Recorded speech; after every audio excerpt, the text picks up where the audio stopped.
Alright guys, Touchcom again today. Hope you're doing well and enjoying your day so far. One of the big surprises of the last 2 months of this Call of Duty League season was what happened to the Los Angeles Thieves. They topped the standings this season, they dethroned FaZe for the first time in the history of the Call of Duty League, and then they win back-to-back tournaments at Major 3, Major 4, before turning up at the end of the season with back-to-back top 8s. What happened to that roster, given how dominant they looked, and when they were on point, they looked practically unbeatable at times this season, with the best duo in the game in Scrap and HyDra for large parts of it. Nadeshot gives his perspective on the matter and says, look, we achieved a fair few great things, sometimes this is how it goes, congrats to OpTic and the Green Wall, but not ruling out at all the possibility of changes to this Thieves lineup. Very much interested in your thoughts in the comments, hit the like button if you enjoy, subscribe if you're new as always. Now I wanted to start actually with some of the gentlemen here on the Falcons, because I appreciate this is sideways, but there is a question on what they're going to do next year. So there was this post from a Huke Tour who says, Exnid Pred have the Falcons badge, like you can see the Twitter affiliate thing, and then Nasties and TJ don't.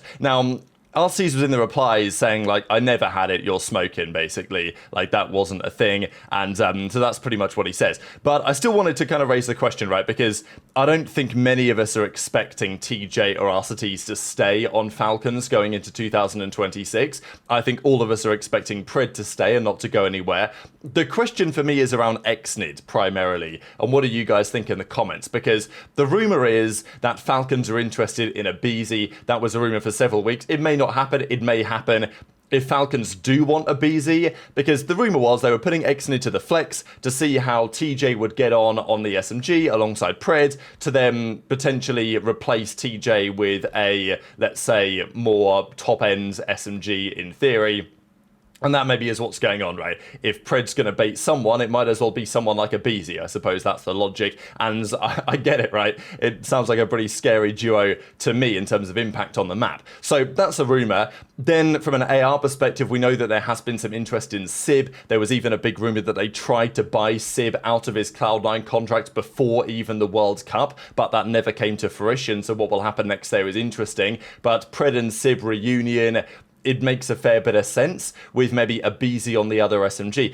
The question would then be, let's say Sib was to come in, what do you do with this Exnid situation, right? Because Exnid did a tweet after bowing out of the World Cup and say, look, I'm not going to stop until, you know, we get the results that we want as a team. And we know that the Falcons, given it's, you know, big esports in Saudi Arabia, there's a lot of following there for Exnid for others. And even when they dropped their Saudi team, when they got rid of, obviously Kix never returned, unfortunately, from his hiatus, but when they got rid of Dahoom and Wixel and King of Body and, you know, pretty much they pushed everyone out of the team and just kept Exnid along for the ride. Roxas as well was on the team at the start of the season.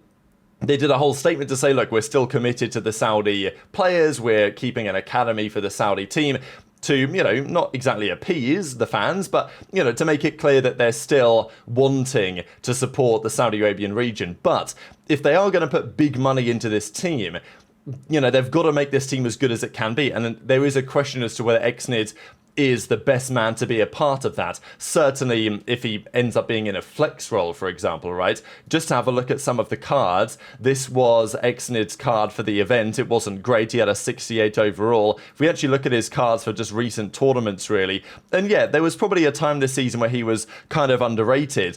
But if we look at his cards this year, you know, Major 2, I guess we can go to Major 1 as well. He had a 57 card. He had last year World Cup, it was better, right? But, you know, he had a 58 card Major 2, 77 card Major 3, 75 card, and then this World Cup card was, you know, a 68. So, look, it's not like Exnid is a top tier player, and I know that he was on kind of broken teams for this part, and I think Exnid absolutely has the right mentality. Like, I rate him very highly from that perspective.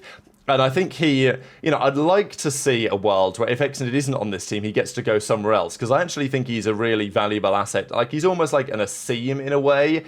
And that, like, that's meant in a very positive sense. When Asim is on your team and your team is doing well, he's like one of the best players to possibly have in your team because, you know, he helps ride the momentum. He's a player with great energy, the right attitude, who can bring the best out of other players around him. But on the flip side of that coin, if the team isn't doing so well, there is an opportunity for them just to get absolutely fried. So, you know, I think that's something at least to think about there. Because if I'm Falcons and I'm looking at this team next year, obviously it's a conversation, right, as to whether Exnid should stay around. especially if you're trying to build a team. You know, there's only 4 spots on the roster, right? And if aBeZy's going to join, he might have thoughts as to who his teammates are potentially going to look to be. Now, I did promise you guys earlier today we'd look at some better cards, better rated cards. This was Craze's card over the tournament, a 92 rating for Craze on Omit. What a performance from him, so consistent across all the game modes, just great impact, left, right, rhubarb. And I think that, you know, we'll see what happens with Mamba and Craze, whether as a duo they could get picked up on a team next season, what happens to Vivid and Mac as well. This was the Neptune card. He was actually purple for an SMG in control damage per 10 minutes. Didn't have the best final, as we know, but still, the turnaround from Neptune has been, yeah, pretty mega, it's got to be said. From the COD to the Halo, then back to Call of Duty again, getting picked up and making it work this season, very commendable. And also very commendable is this from Exceed. He's been promoted, no longer the Burger King, now he's an assistant regional manager at Five Guys. But look, the 88 overall, this guy might need to be a head chef at Nobu coming soon, because what a performance. You know, 1.26 in search. He cooked up this weekend for sure, and he cooked up a couple of pro teams at that as well. And I think after the fact, you know, the things that he said, I was pretty impressed by Exceed. And look, I'm not saying that he's guaranteed to get a spot back in the league next year or whatever, but he's certainly shown that he can still be a very valuable player. Now, we'll look at some more lineman cards in a second. Unfortunately, the Burger King did go to Bink overall. So I do have the Burger King card here. Here it is for Bink at 53. Doesn't really count just because he was a coach. He subbed in, unfortunately. So, you know, maybe Stanley was like next up or whatever. But as Bink says, off roll, last minute, no reps. You know, thanks for speaking some sense, right? So unfortunately, Bink did get the Burger King card technically. We'll come back to that in a second when we talk about Nadeshot. I just wanted to touch on this because the World Cup has had Black Ops 6. Warzone, I think, is coming soon as well. And then on the 1st of October is the World Series of Warzone, which they're still doing apparently, global final. And it's got $1 million, 150 best players in the world. And as you guys can see here, people were like, oh, well, you know, where is it, right? Like, what's the location? They say USA. So where? Can I buy tickets? Can I go and watch? And, well, no, apparently that's not happening. This is a Wednesday. There'll be no crowd. It'll be played in one day. And they've not even confirmed where it's going to be played. Now, this is one of the issues when competitive Warzone. You've got to have a setup where you can have 150 players in the same room at the same time and then also have a crowd. It's, you know, limiting in terms of the options you can have. I went to the one in London that was a couple of years ago, and yeah, I guess that was pretty good. It didn't have quite the same energy as like CWL London 2019, but it was pretty good fun. And they're still running this, but it just doesn't feel like things on that front are really moving in the right direction. Is that good or bad for us from a competitive Call of Duty multiplayer perspective?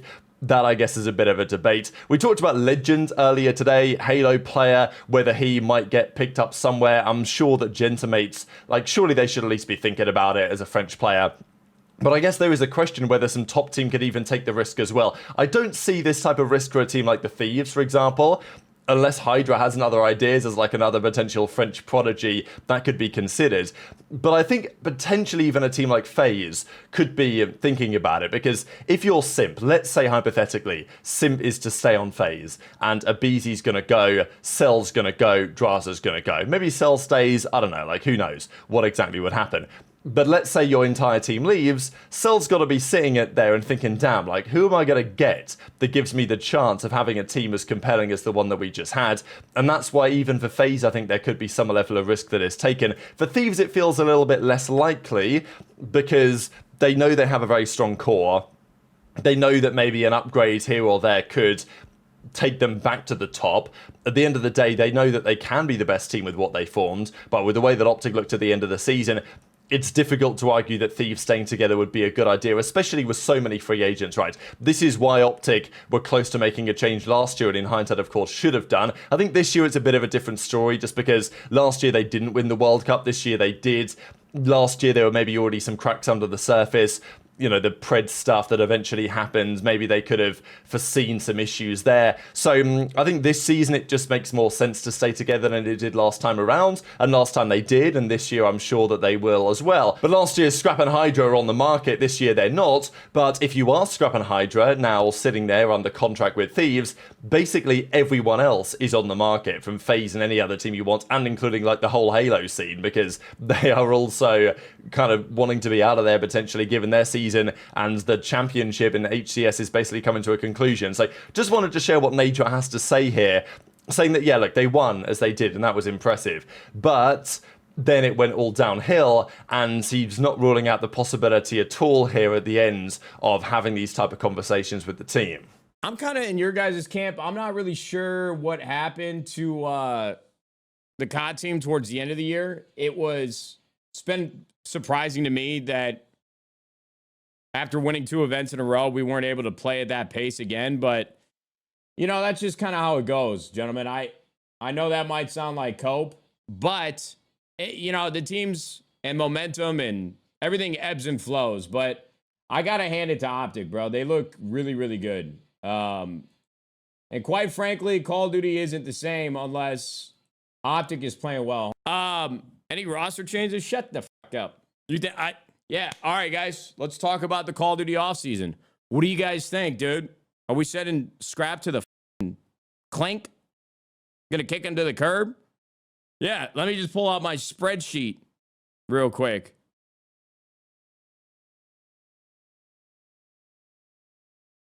It hadn't even been 24 hours since we got eliminated.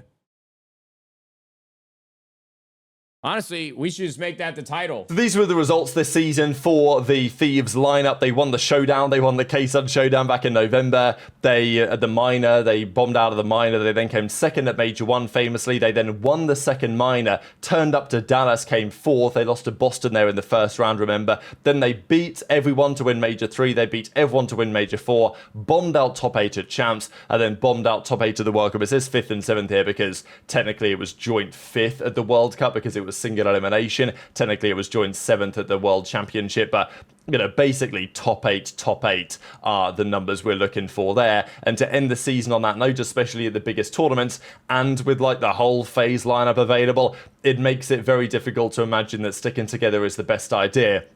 Scrappy says, don't know what happened to us at the end of the year. Felt like I didn't give myself a good chance to win at the big tournaments. Shout out my teammates, coaches, etc, etc. And yeah, it's all been going on. Ghosty says, awful way to end the year. Played very poorly. Apologise to everyone for the performances. And well, this was the tweet from Ghost I hope we'll get to in a second. And Envoy said, couldn't get a kill in any respawns until next year. So just a few of these tweets imply that something could well be cooking up over there. And these are those cards. So Scrap, 95 overall card of the tournament. Even though they did bomb out early, he was still purple in hardpoint in terms of kills and damage. That should be no real surprise. And yeah, if they'd have won the tournament, if they'd have gone positive, he would have got the bonuses for that. But still, Scrap played well. He tried his best. And I think that he will look at these cards. HyDra didn't have the best card, but he was still pretty solid this event, given their eventual results. But I think that it's plausible that Scrap and HyDra look at these cards and say, damn, like, you know, what were these guys doing? Obviously, Ghosty had an 82 overall, but I will say, you know, Ghosty didn't have a bad tournament. In terms of the numbers, it's okay, but like what kind of matters is how did he play in the important series, right? Like in the, you know, in the OpTic series, for example, in the elimination series, how did it go then? And we know that it especially was pretty bad for Envoy in that circumstance. So, yeah, Scrap, I'm sure, will certainly be looking at these cards. And, okay, it's lineman cards at the end of the day. But there will certainly be some thoughts anyway on the matter there. And the question, therefore, becomes, what might they look to do? Which players might they look to get? And just to look at this tweet here from Brian Stats about Rancor, I know that there's many of us that would actually quite like Heretics to stay together. They were a fun, exciting team. But I think that there are so many players that are potentially available here. If you wanted to go and try and get Rancor, you know, you might be able to pay the money to try and get him. What about the Surge team as well? We know how good they were at the end of the year. I don't know what their contract situation looks like, but it's plausible that you can just go and get a player from Surge if you want to pay the money to get it. And also for Surge, you know, with all the losses they had in finals, yeah, you might think, oh, well, stay together again, you'll get the job done eventually. Even if they wanted to, it becomes kind of unlikely they will because players are very much poachable at this point.